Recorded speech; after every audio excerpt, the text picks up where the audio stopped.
टिहरी जिले के भ्रमण पर मेरी टीम आज मैं प्रताप नगर की मैं बात करूं, क्षेत्र का दौरा कर रहा हूं।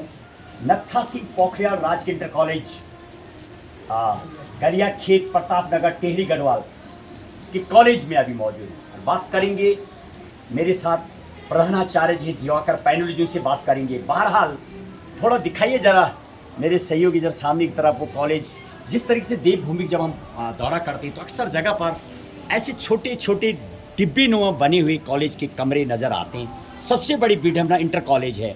जगह तो हालांकि ज़्यादा नहीं है लेकिन छोटे छोटे कमरे नज़र आ रहे हैं मुझे, और निकल के आ रहा है ऐसे बताया जा रहा है इस जगह पर अभी इस जगह पर तीनों सेक्शन चलते हैं, साइंस स्ट्रीम भी, कॉमर्स भी और आर्ट स्ट्रीम चलती है। आप देखिए छोटी सी जगह, हालांकि यहीं से 2 मीटर का पैदल रास्ते पर एक और छोटा सा स्कूल की एक बिल्डिंग बनी हुई जहाँ पर कुछ क्लासेस चलते। बहरहाल व्यवस्था बनाने का प्रयास किया गया। जब मेरी टीम ने यहाँ पर दौरा किया तो निकल के आए दिवाकर पैनुली साहब, आप कभी भी रहे हैं और आप पिछले साल से गवर्नर अवार्डेड भी हैं। तमाम चीज़ें आपके द्वारा की गई हैं। आपने जहाँ भी रहे क्षेत्र में, पूर्व में भी आपने उत्तरकाशी जिले में कई जगह काम किया और यहाँ भी ऐसे निकल के आया। जब मेरी टीम यहाँ पर अभी फ़िलहाल हम त्रिस्तरीय पंचायत चुनाव के दौरे पर है, उसी बीच में जब पता लगता है कि आपके द्वारा स्कूल में व्यवस्था बनाने में बहुत अच्छा काम किया गया, कुछ फंडिंग जुटाई गई अपने पर्सनल लेवल पे।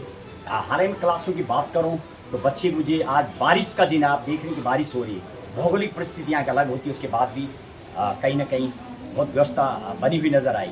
पैनुली साहब आपका बहुत बहुत स्वागत है। इस तरीके से क्या बोलिए आप देख रहे हैं आज बारिश का दिन, इसके बाद भी स्टाफ कॉलेज में पहुँचा और बच्चे भी संख्या मुझे नज़र आई। इन भौगोलिक परिस्थिति को देख के आप यहाँ ड्यूटी देते हैं, वो तमाम जरा बताइए दर्शकों के लिए किस तरीके से आप व्यवस्थाएं बिठाते हैं। बहुत बहुत धन्यवाद आपका भोगना जी। सबसे पहले तो मैं आपको इस नागराजा देवता की भूमि में आपका हार्दिक स्वागत करता हूँ। बहुत अच्छा लगा कि आप दूरस्थ क्षेत्र उत्तरकाशी से और आप विभिन्न राष्ट्रीय चैनलों में ABP न्यूज़ में और आपका स्वयं का भी न्यूज़ चैनल है, पोर्टल है, उसमें भी आपको पूरे देश और दुनिया दिखती है। तो आपका मैं अपने विद्यालय में हार्दिक स्वागत करता हूँ।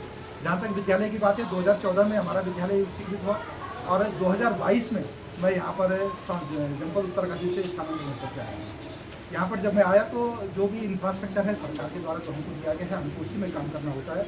तो हमने यहाँ पर अपने व्यक्तिगत प्रयासों से एक तो इंटरैक्टिव बोर्ड मैंने लोगों से, समाज से सहयोग लेकर के इंटरैक्टिव बोर्ड जो लगभग 1,60,000 कितने क्लासों में वो इंटरैक्टिव बोर्ड लगा? हमारे अभी वर्तमान समय में हमारे पास 4 क्लासों में हमारे इंटरैक्टिव बोर्ड लगाए हैं। और साथ ही सर हमने यहाँ पर एक व्यवस्था की कि हमारे साथ स्टाफ से मिलकर के, हमारे साथ एक जी थे जो LT मैथ में थे, अग्निहोत्री जी सेवानिवृत्त हो चुके हैं। उन्होंने यहाँ पर हमको 5 कंप्यूटर लगभग 1-1.5 लाख रुपये के कंप्यूटर स्कूल को डोनेट किए अपनी ओर से, अपने ओर स्वयं अपनी ओर से। तो वो स्कूल की व्यवस्थाओं को देख करके प्रभावित होकर के उन्होंने ये कदम उठाया। दूसरा सर यहाँ पर क्योंकि दूरस्थ क्षेत्र है, ग्रामीण क्षेत्र है और हमारे जो बच्चे हैं कुछ पितृ और मातृविहीन बच्चे हैं, गरीब बच्चे हैं, उन बच्चों को सरकार की ओर से भी हमको छात्रवृत्ति मिलती है, बच्चों को मिलती है, लेकिन उनको अतिरिक्त सहायता देने के लिए हमने इस विद्यालय के जो जिनके नाम से ये विद्यालय है, स्वर्गीय नत्था सिंह पोखरियाल जी, उनके सुपुत्रों को हमने प्रपोजल भेजा। श्री बचन सिंह पोखरियाल जी और श्री चंद्रवीर पोखरियाल जी और इंजीनियर रमेश पोखरियाल जी को हमने एक प्रपोजल भेजा कि स्कूल में पढ़ने वाले जो गरीब बच्चे हैं, निर्धन बच्चे हैं, मातृपितृविहीन बच्चे, मेधावी बच्चे हैं, ऐसे बच्चों को हम आर्थिक सहयोग किस प्रकार से करें कि उनके शिक्षा में व्यवधान उत्पन्न हो।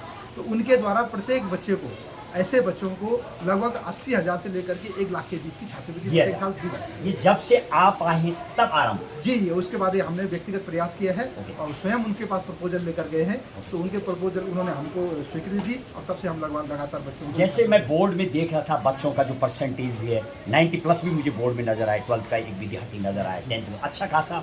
शायद ये सब तमाम भौगोलिक परिस्थिति के बाद भी आप लोग लगातार काम करते हैं, तो इसके लिए कैसे आप कॉम्बिनेशन बिठाते हैं?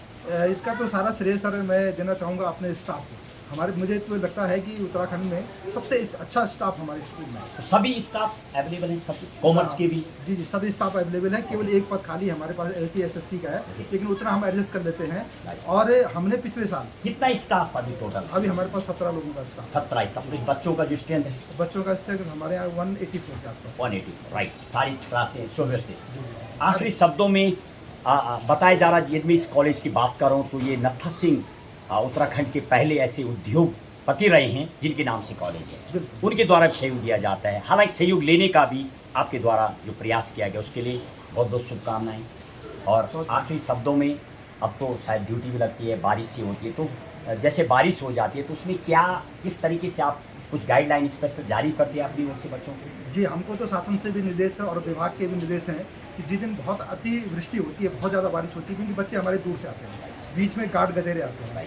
अगर तेज़ नदी का बहाव कहीं कितने तेज गाँव है, का ये लगभग सेंटर? ये हमारे 7 गाँव का सेंटर है। 7 गाँव के बच्चे यहाँ पर आते हैं और कई गाड गदेरे हैं। तो हम बच्चों को निर्देश देते हैं कि अगर बहुत ज़्यादा बारिश होती है, अतिवृष्टि होती है, तो बच्चों की सुरक्षा सबसे पहले है। तो उनको हम एक निर्देश करते हैं कि अगर आपके गांव के आसपास गधेरा ज़्यादा आ गया तो आप स्कूल मत आइए, आप उस दिन घर रुकिए, क्योंकि बच्चों के सुरक्षा से ज़्यादा हमारे लिए कोई भी महत्वपूर्ण चीज़ नहीं है। आप तो कवि भी हैं, अवार्डेड भी हैं, तो क्या अभी उस भूमिका में भी आप बराबर बने रहते हैं? अभी भी अपना मैं बहुत सारे उसके साथ काम करता हूँ, जब छुट्टी के बाद ऑनलाइन भी काम करता हूँ। अभी मेरा जर्मनी के साथ एक प्रोजेक्ट पे काम कर रहा हूँ। जर्मनी में डॉक्टर सिंह है जो वहाँ पर फाइनेंस उसमें फ्रैंकफर्ट में रहते हैं, और उनके साथ मेरा अभी एक प्रोजेक्ट चल रहा है। वो तो उसके बारे में बाद में बताऊंगा जब वो हमारा पूरा होगा। लेकिन अभी चल रहा हूँ, बॉन में भी मैंने शुरू किया था, बॉन पे नहीं हो पाया, तो अभी यहाँ पर मैं उस पर काम कर रहा हूँ। और भी बहुत सारी चीज़ों में काम करते रहता हूँ, सोशल वेलफेयर में भी काम करता हूँ, जो करता रहता हूँ। और आप जैसे अच्छे लोगों का जब सहयोग मिलता है तो काम करने की प्रेरणा। बहुत बहुत शुभकामनाएं थी। दिवाकर पैनुली जी, आप कवि भी रही, अवार्डेड भी हैं, यानी अवार्ड लेना भी एक अपने आप में प्रूफ है। और व्यवस्था इस भौगोलिक परिस्थिति में काम करना, और आप करीबी अपने क्षेत्र में भी आए हैं, सारी व्यवस्था के लिए बहुत बहुत शुभकामनाएं आपके लिए। और इसी के साथ देखिए, आज नत्था सिंह पोखरियाल राजकीय इंटर कॉलेज और मेरी सीधे ग्राउंड जीरो की रिपोर्ट और व्यवस्थाएं जो बदलते हालात पर विशेष कवरेज। जय हिंद, जय भारत।